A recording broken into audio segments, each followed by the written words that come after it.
Salam sejahtera bagi kita semua.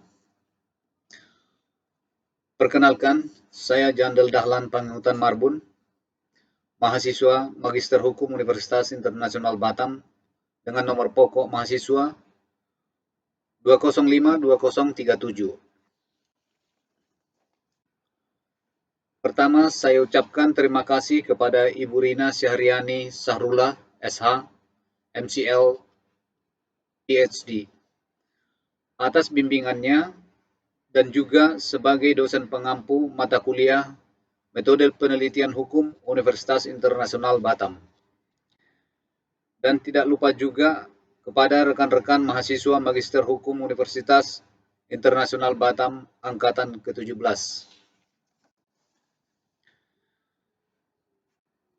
Dalam kesempatan ini, izinkan saya mempresentasikan proposal tesis sebagai salah satu syarat ujian akhir semester mata kuliah Metode Penelitian Hukum. Adapun judulnya sebagai berikut. Perspektif sosiologi hukum terhadap pemutusan hubungan kerja setelah pemberlakuan Omnibus Law Undang-Undang Cipta Kerja di Kota Batam.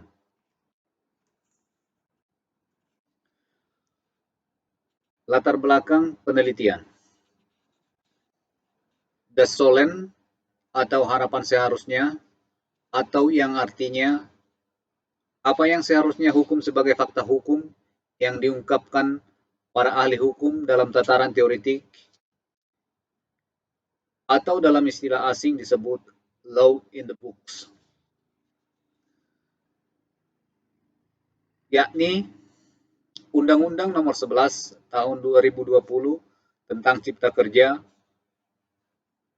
Pasal 52 Ayat 2 Peraturan Pemerintah Nomor 35 Tahun 2021 disebutkan pengusaha dapat melakukan PHK atau pemutusan hubungan kerja terhadap buruh karena alasan buruh melakukan pelanggaran bersifat mendesak yang diatur dalam perjanjian kerja, peraturan perusahaan, atau perjanjian kerja bersama,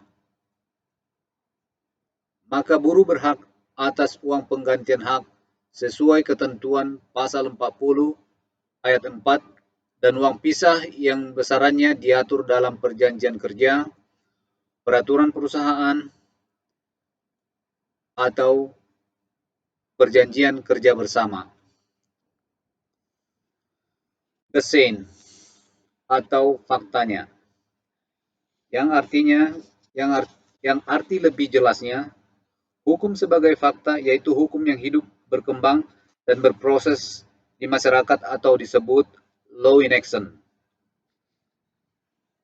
yakni judicial review Undang-Undang Cipta Kerja yang diajukan oleh KSPI atau Konfederasi Serikat Pekerja Indonesia dan KSPSI Konfederasi Serikat Pekerja Seluruh Indonesia. Kedua organisasi buruh ini adalah organisasi buruh terbesar di Indonesia, memiliki jutaan anggota. Seperti termuat dalam kompas.com dengan judul Sidang Perdana Judicial Review Undang-Undang Cipta Kerja yang diajukan oleh KSPI dan KSPSI. Reaksi pekerja pengusaha di Batam. Di media online seperti batamsuara.com termuat dengan judul 5 kerugian Undang-Undang Cipta Kerja untuk karyawan. Banyak duit disunat yang terbit pada tanggal 6 Oktober 2020. Di media cetak juga seperti di Batam Post termuat dengan judul Pekerja di Batam juga tolak Undang-Undang Cipta Kerja yang terbit pada tanggal 6 Oktober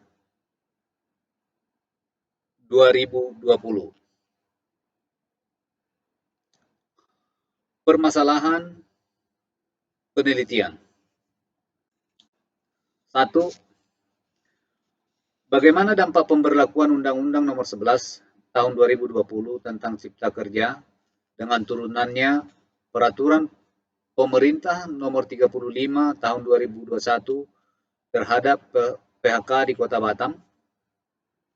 2. Mengapa pekerja menolak pemberlakuan Undang-Undang Nomor 11 Tahun 2020 tentang Cipta Pekerja dengan turunannya Peraturan Pemerintah Nomor 35 Tahun 2021 terhadap PHK di Kota Batam?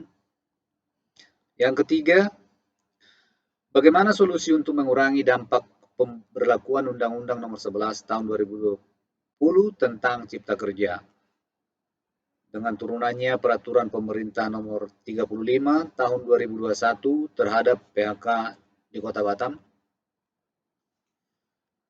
Selanjutnya, akan kami sampaikan juga tujuan penelitian. 1. Menganalisis dampak pemberlakuan Undang-Undang Nomor 11 Tahun 2020 tentang Cipta Kerja dengan turunannya Peraturan Pemerintah Nomor 35 Tahun 2021 terhadap PHK di Kota Batam. Kedua, menganalisis alasan pekerja dalam menolak pemberlakuan Undang-Undang Nomor 11 Tahun 2020 tentang Cipta Kerja dengan turunannya Peraturan Pemerintah Nomor 35 Tahun 2021 terhadap PHK di Kota Batam. Yang ketiga, memberikan solusi untuk mengurangi dampak pemberlakuan Undang-Undang Nomor 11 Tahun 2020 tentang Cipta Kerja, Peraturan Pemerintah Nomor 35 Tahun 2001 terhadap PHK di Kota Batam.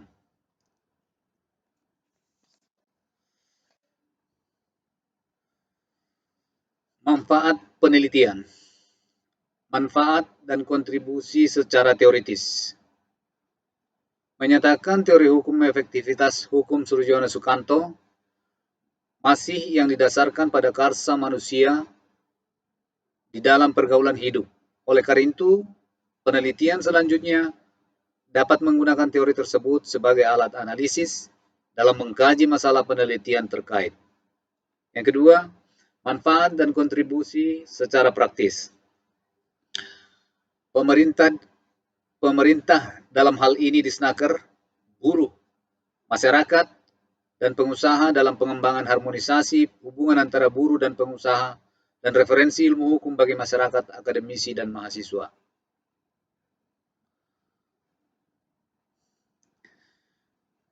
Tinjauan pustaka dan landasan teori. Tinjauan pustaka. Landasan operasional. Pengertian istilah. PHK atau pemutusan hubungan kerja adalah pengakhiran hubungan kerja karena suatu hal tertentu yang mengakibatkan berakhirnya hak dan kewajiban antara pekerja dan perusahaan. Hal ini dapat terjadi karena pengunduran diri, pemberhentian oleh perusahaan, atau habis kontrak. Pekerja adalah orang yang menggunakan tenaga dan kemampuannya untuk mendapatkan balasan pendapatan atau upah, baik itu berupa uang maupun bentuk lainnya dari pemberi kerja atau majikan. Kajian konseptual, hak pekerja dan hak pengusaha. Landasan yuridis. Undang-Undang Nomor 11 Tahun 2020 tentang Cipta Kerja. Peraturan Pemerintah Nomor 35 Tahun 2021 tentang pemutusan hubungan kerja.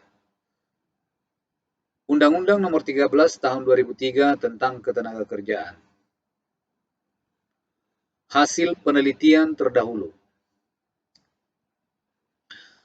1. Utomo P.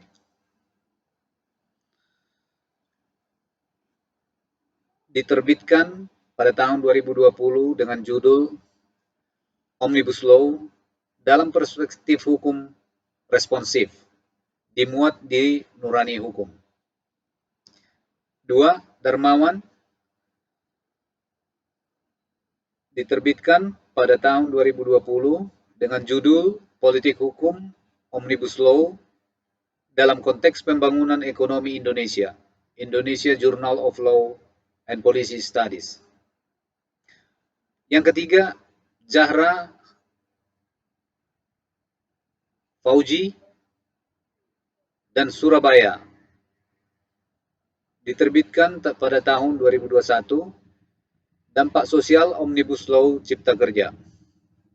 Keempat, Juri MF, diterbitkan pada tahun 2021, Omnibus Law, Inovasi dalam Bertradisi Hukum atau sisi lain Undang-Undang Cipta Kerja, diterbitkan di Magistra Law Review. Nomor 5, Kristiawan R. Omnibus Law, Teori dan Penerapannya Bumi Aksara. Landasan teori. Dalam penelitian ini, teori hukum efektivitas hukum, Surjono Sukanto, faktor 1.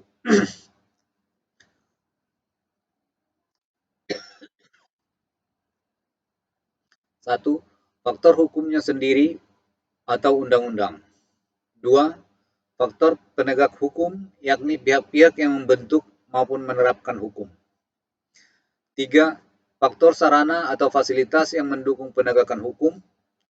4, faktor masyarakat, yakni lingkungan di mana hukum tersebut berlaku atau diterapkan. 5, faktor kebudayaan, yakni sebagai hasil karya, cipta, dan rasa yang didasarkan pada karsa manusia di dalam pergaulan hidup.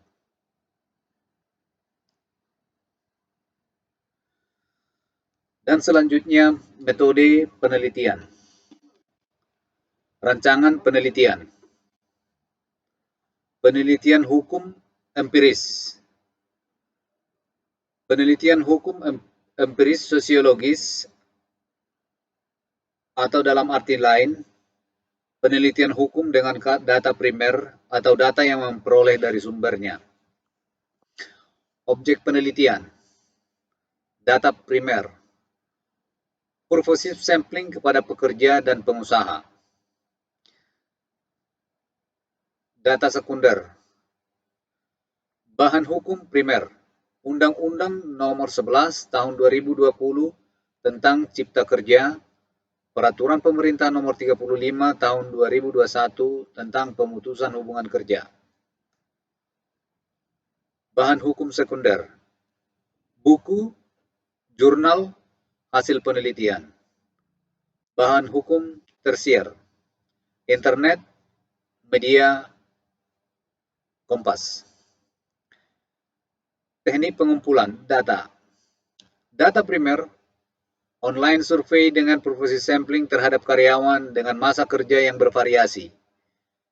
Wawancara dengan pengusaha dan disnaker.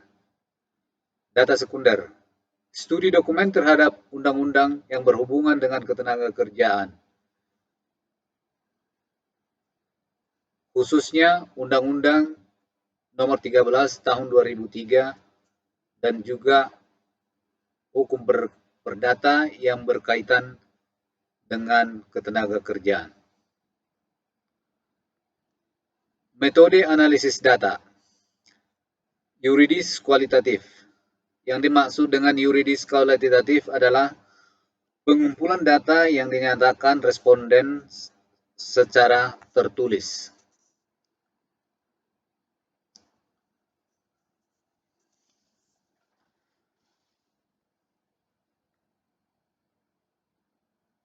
Sebelumnya kami memohon maaf bila ada yang salah ucap dalam penyampaian presentasi kami, dan juga presentasi ini masih jauh dari kata sempurna, dan kami mengharap koreksi dari Ibu pengampu khususnya dan juga dari rekan-rekan mahasiswa dan penonton umumnya.